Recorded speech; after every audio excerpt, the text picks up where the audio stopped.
टाइममध्ये आपल्या सगळ्यांचं स्वागत। मी मिलिंद भागवत। सुरुवातीला बातमी निवडणुकीच्या प्रचाराची। केंद्रीय गृहमंत्री अमित शाह यांनी गोव्याचा दौरा केला आणि या गोव्याच्या दौऱ्यात त्यांनी शिवसेनेला अनुल्लेखाने जोरदार टोले लगावले। राष्ट्रीय मान्यता मिळवण्यासाठी काही छोटे पक्ष निवडणुका लढवत असल्याचा टोला त्यांनी लगावला। छोटे पक्ष विकास करू शकत नाहीत, त्यामुळे भाजपला पुन्हा एकदा निवडून देण्याचं आवाहन केंद्रीय गृहमंत्री अमित शाह यांनी केलं। केंद्र आणि राज्यात भाजपचं डबल इंजिनचं सरकार असल्याने राज्याचा जलद गतीने विकास झाल्याचंही त्यांनी नमूद केलं। उरी आणि पुलवामातल्या दहशतवादी हल्ल्यानंतर पंतप्रधान नरेंद्र मोदी यांनी सर्जिकल स्ट्राईकची हिंमत दाखवली होती, याची आठवणही शाह यांनी करून दिली। कार्यकर्त्यांना संबोधित केल्यानंतर अमित शाह यांनी काही भागात घरोघर जाऊनही मतदारांच्या भेटीगाठी घेतल्या। गोवा के युवाओं को रोजगार अगर कोई दे सकता है तो केवल और केवल नरेंद्र मोदी और प्रमोद सावंत के नेतृत्व में भारतीय जनता पार्टी, और कोई पार्टी यहां पर स्थिर शासन देने के लिए नहीं आई। किसी को ऑल इंडिया राजनीतिक दल बनना है तो थोड़े बहुत वोट चाहिए तो गोवा से बटोर लो तो शायद मान्यता बच जाए। कोई अपना अकाउंट खोलना चाहता है, ये सरकार नहीं बना सकते भाई।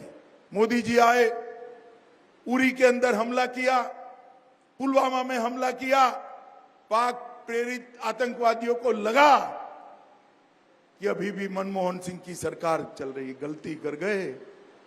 मनमोहन सिंह चले गए थे, मोदी जी आ गए थे, कांग्रेस नहीं थी, भारतीय जनता पार्टी थी। 10 ही दिन के अंदर सर्जिकल स्ट्राइक और एयर स्ट्राइक कर पाकिस्तान के घर में घुसकर आतंकवादियों का सफाया करने का काम नरेंद्र मोदी जी ने।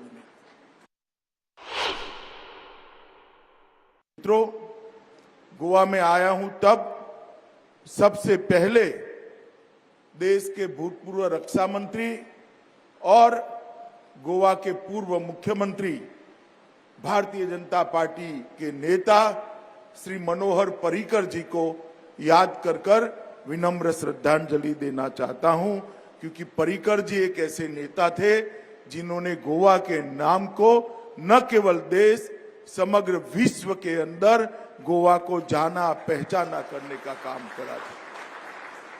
पर्रिकर जी ने ही यहां पर विकास की नींव डाली थी।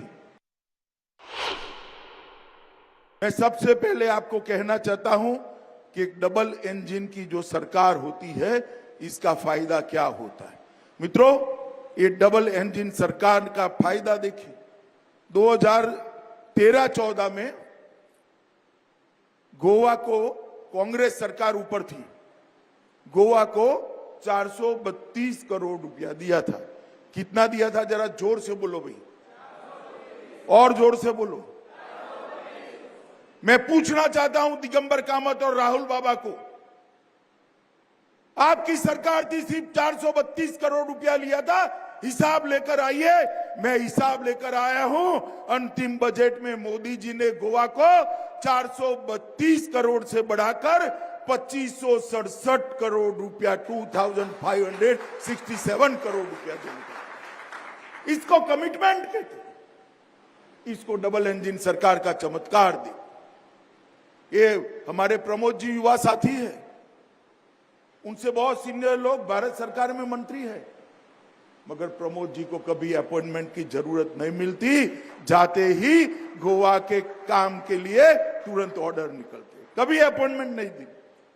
मोदी जी के शासन में छोटे प्रदेशों की प्रायोरिटी और मजबूत हुई है, क्योंकि मोदी सरकार की नीति है, देश के प्रधानमंत्री की नीति है, हमारे मोदी जी की नीति है कि प्रदेश जितना छोटा होता है, विकास की रिक्वायरमेंट उसकी इतनी ज्यादा होती है।